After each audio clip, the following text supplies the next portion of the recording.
Hey everyone, welcome back to my workbench. So I was able to get the Jaguar fired up with I temporarily hooked in some the composite out and the audio out and of course the ground, and hook this up to my TV. Actually, I didn't go hook it up to my TV directly. I did do is I got this neat little HDMI converter. So this one, I picked this one up because it has an S video in as opposed to just composite. And I was happy when I opened it up to see that it truly does have a separate Luma and Chroma inputs on there, which is nice. They sometimes they cheat and just gang them together, because all composite signal is your luminance line, your chroma line hooked together. Luminance is just how bright it is, and chroma is what color it is. So the black, basically the black and white portion is on the chroma line.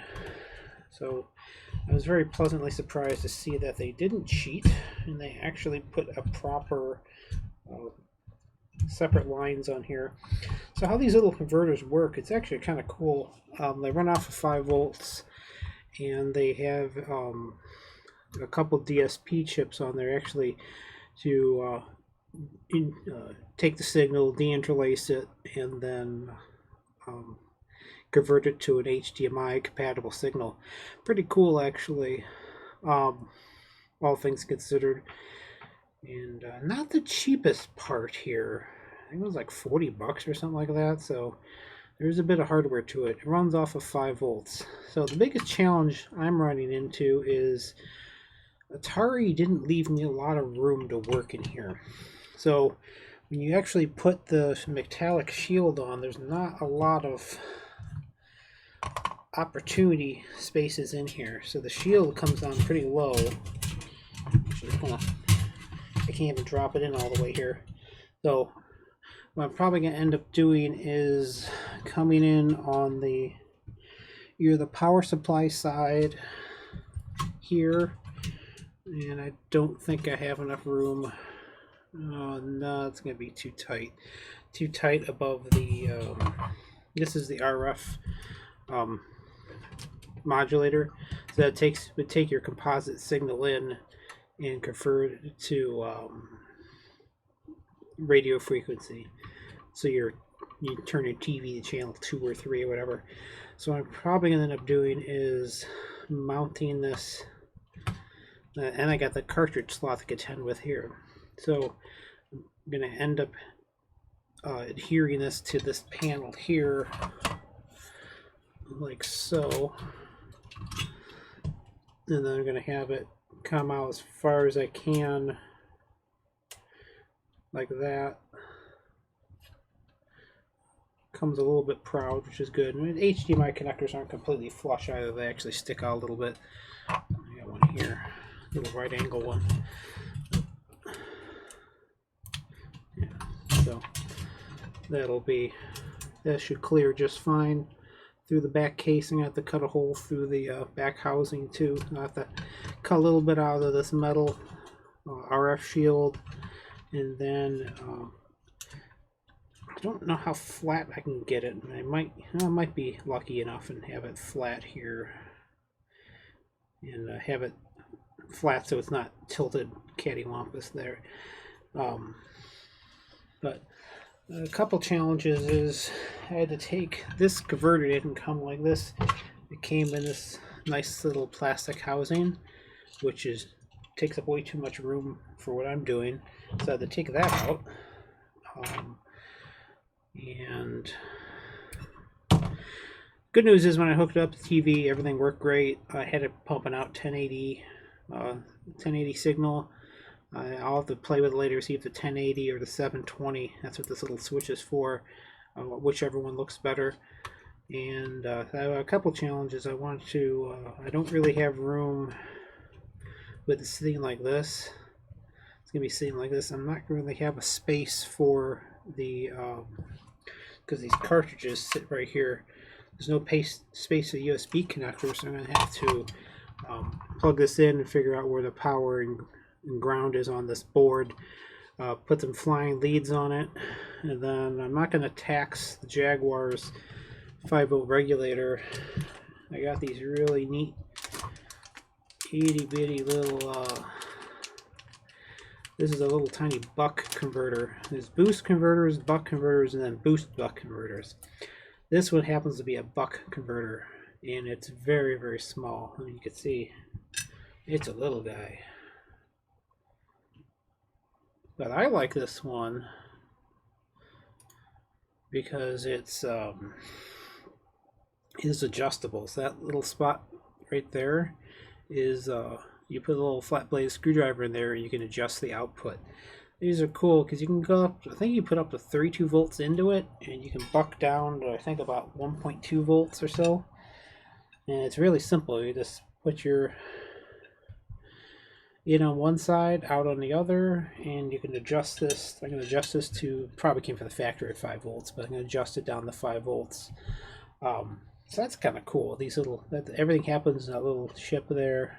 There's just have a couple caps, and they have a little specialty chip right there that acts as a buck converter, and that's probably an inductor here by the look of it. So kind of neat.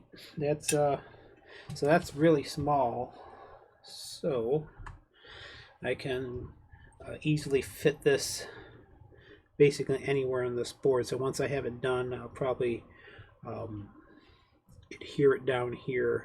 Nice little spot right here for it. So I'm going to hook directly into the 9 volts coming in.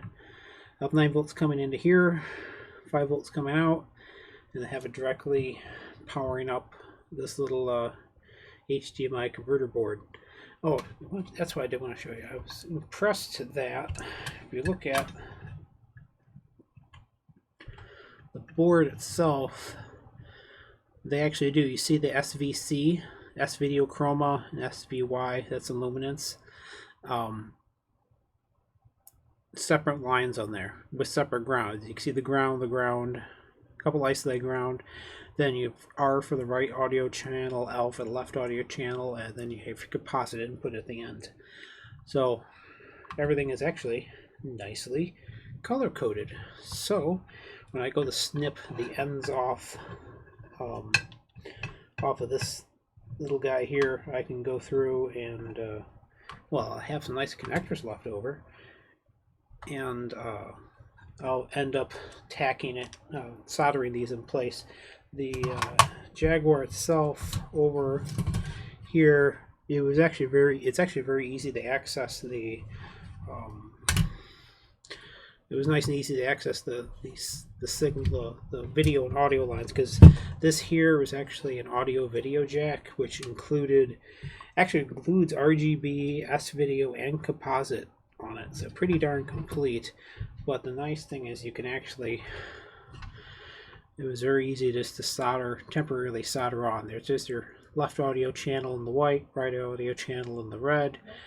That's the video ground there, and then I just tacked in the composite, so that's going to come off, and these are all going to come off, and I'm just going to put the permanent one on there instead.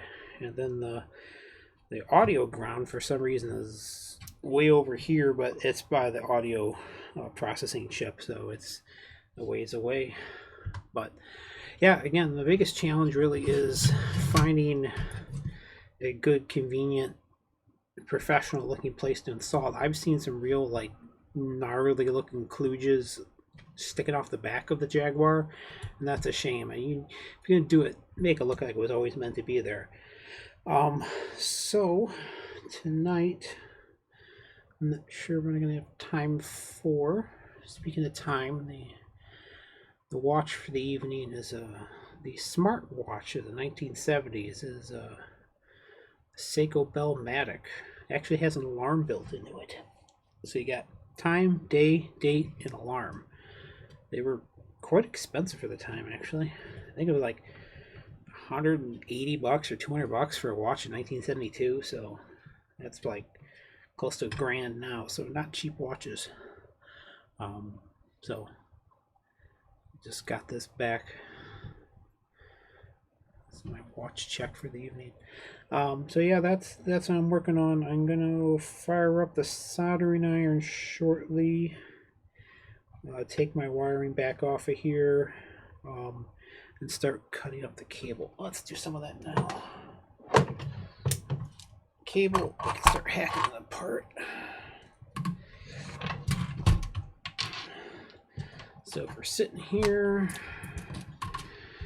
and we're going to end up being right here and over here. So I guess we can cut it off back a ways. Let's take a look. Hey, I got connectors now. Okay. Let's see. Oh, nice. Color coded. Thank you, whatever company this is. You did a good job. SV Chroma. SVC. Oh, it comes apart beautifully. Kick ass. Okay.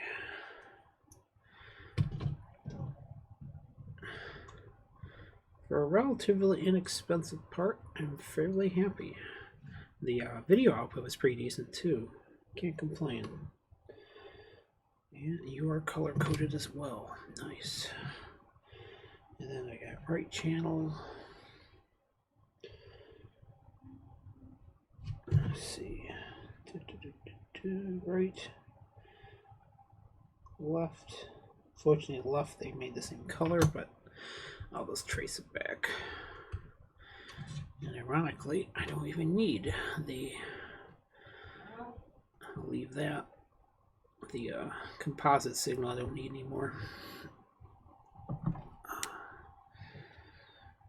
If you ever see a weird jiggle, it's just because my camera is hanging off my pegboard here. Let's see. Yes, I'll pull this off. ESD it if it comes off.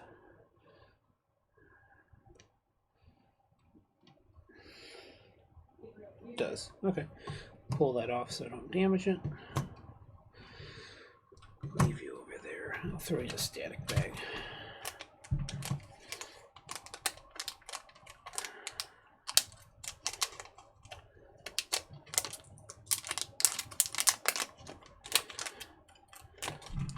I'll leave the working end out so I can see what I'm looking at here.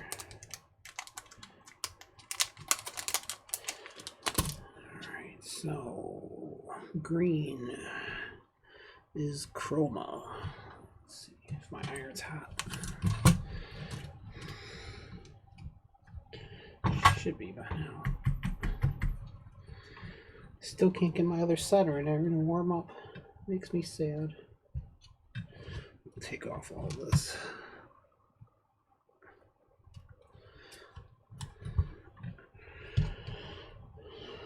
So I went through step by step. These are inductors for some reason. The L stands for.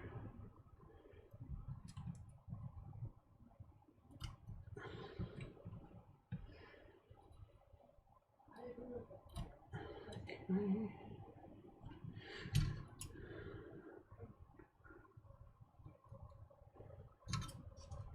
So those are all off. Make sure no bridges. Good. Oh, I gotta spin around, look at my other computer a second. Try to remember which pin's which. Hold on.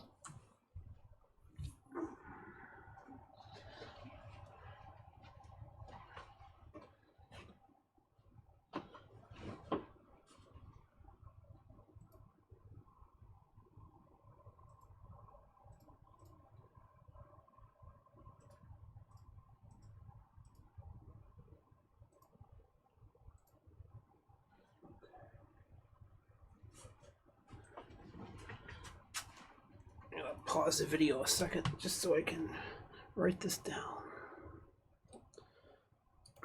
Okay, so Just took a few quick notes for what's what. So first up, we have the chrominance, which is green.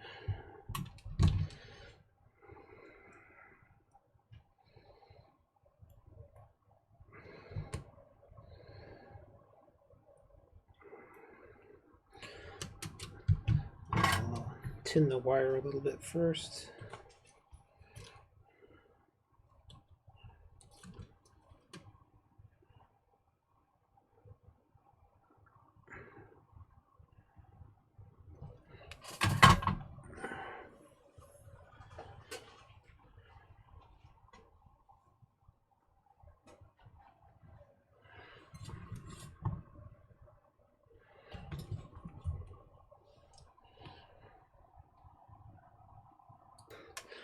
Okay, sorry about that. Wasn't wearing protection there, so I threw my static strap on.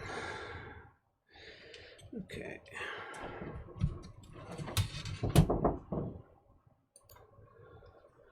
Okay, where was I? Oh, yeah, my son needed help with his login. Anyway, Chroma L8, far side.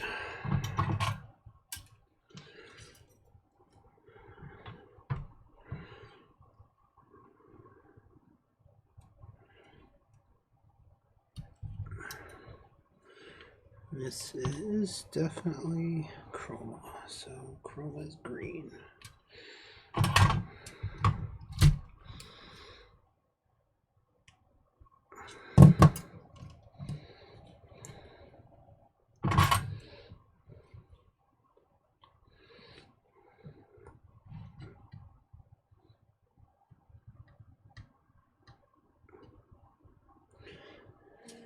Conveniently, Luma is right next to it.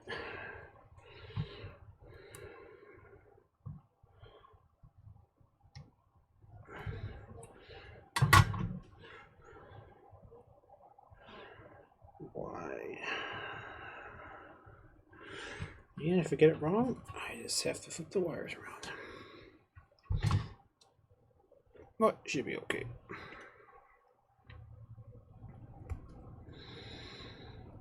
Strip. Tin them.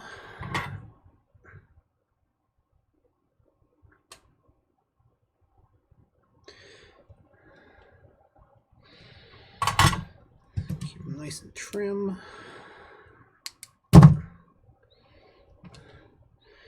Chroma is right next to it.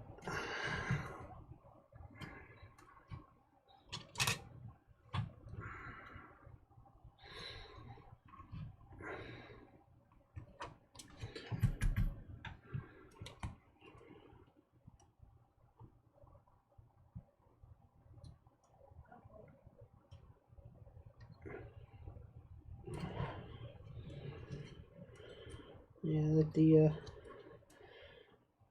nice thing about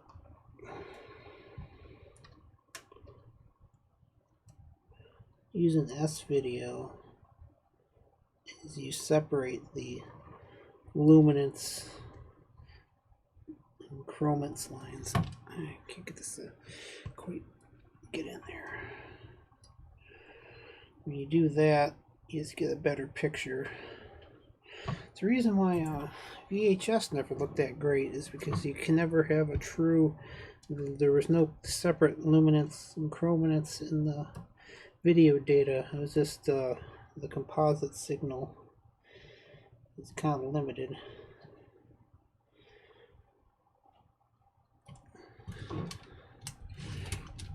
Can't see what I'm doing here.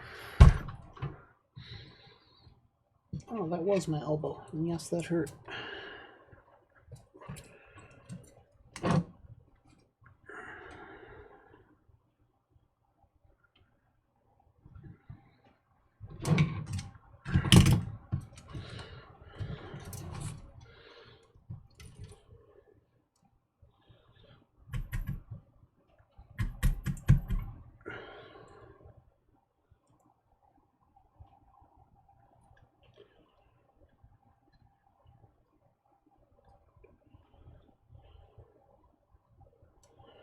And then we have two wires for the ground. supposed to have them separate. I don't really have that luxury. I didn't see a listing for separate grounds for that. It probably does, but it's not going to make that much difference with this short of a run. We're only running less than 15 centimeters here, so it's pretty darn short. Tack these together.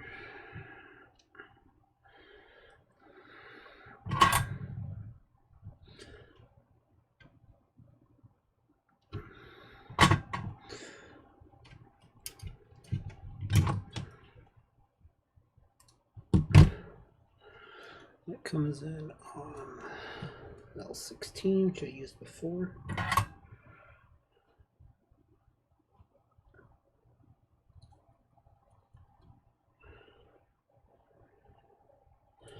Good. And then we're going to have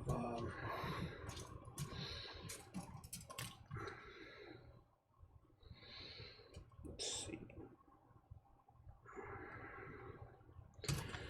What's first? Right channel, left channel. Right. This middle one's right.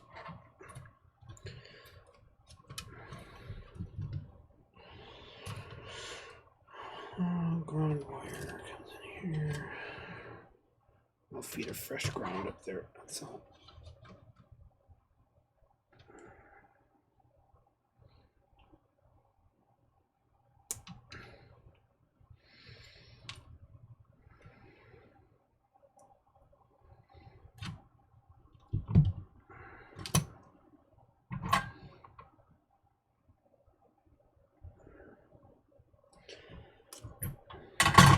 Sometimes I don't want to think about how much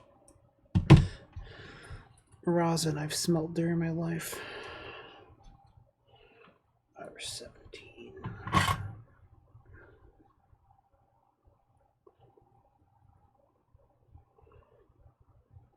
Which is actually sap from a tree. Rosin. And then finally we have the left audio channel, which for some reason it's the same color. Just to mess with us.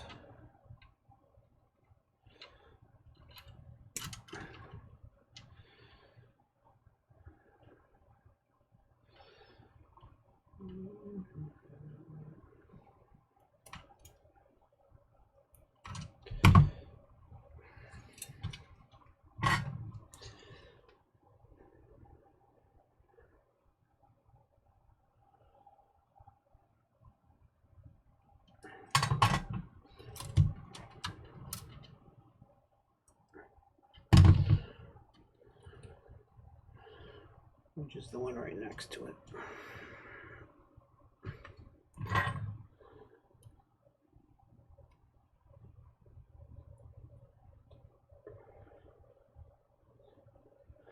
Super.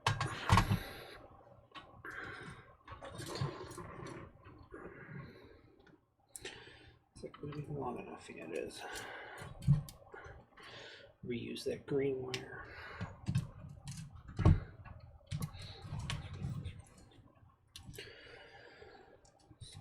This is all going to pass this way.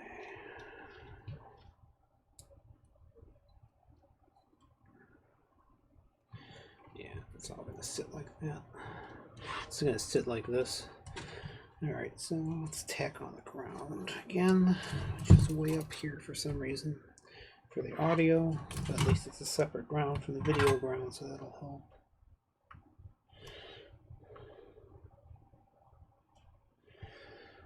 Okay, so do I have any shrink tubing? I usually do, if I can find it.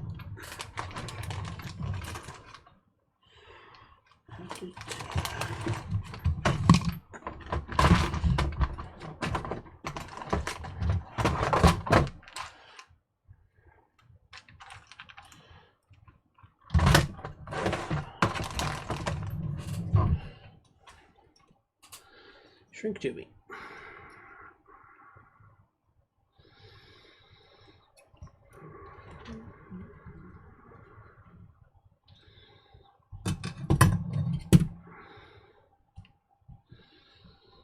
So that's all down.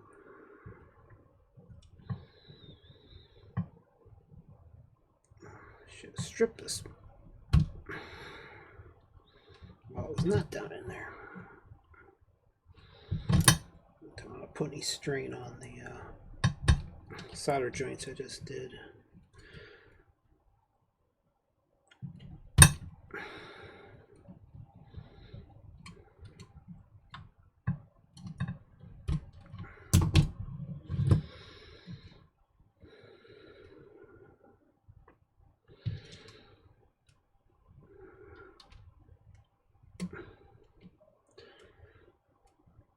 Style I like doing is what they call Western Union, where they make, or bell type, where you hook onto each other.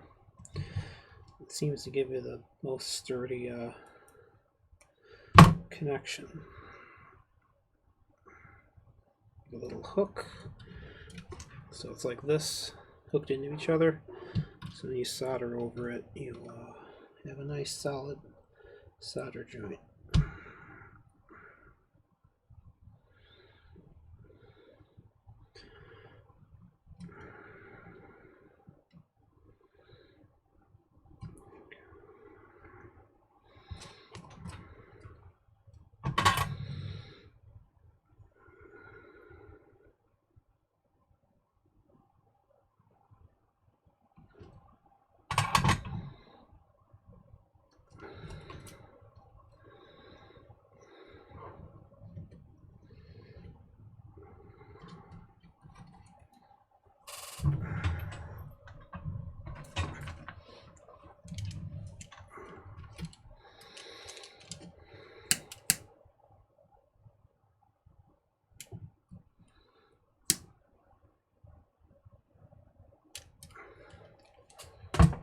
Just a little lighter.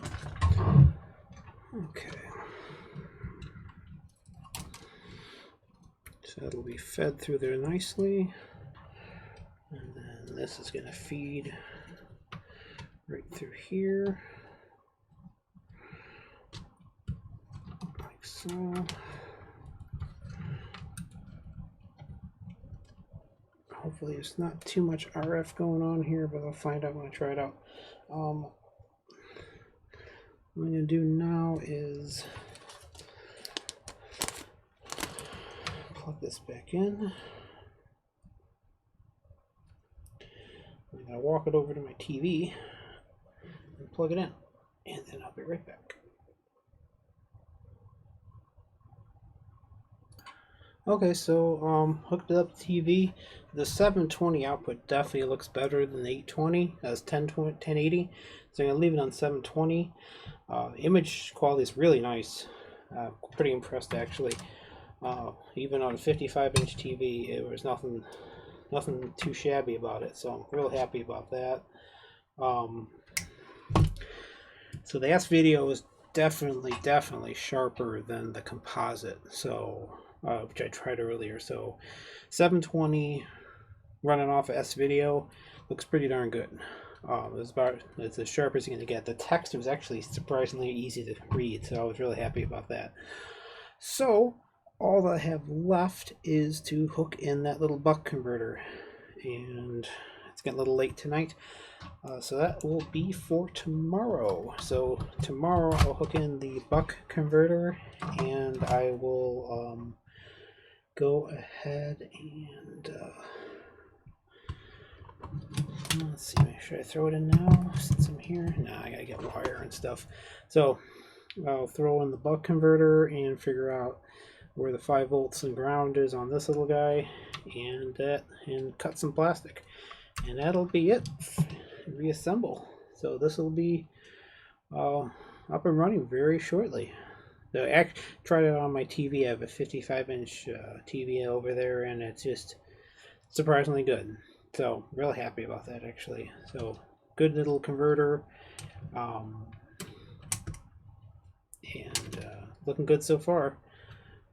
And this will be done, and then tomorrow night I'll finish this, and then after that, this weekend will be the Jaguar CD, and see if I can get that working And after that is off to the Sega Nomad. And that should do it for tonight. Thanks everyone for watching.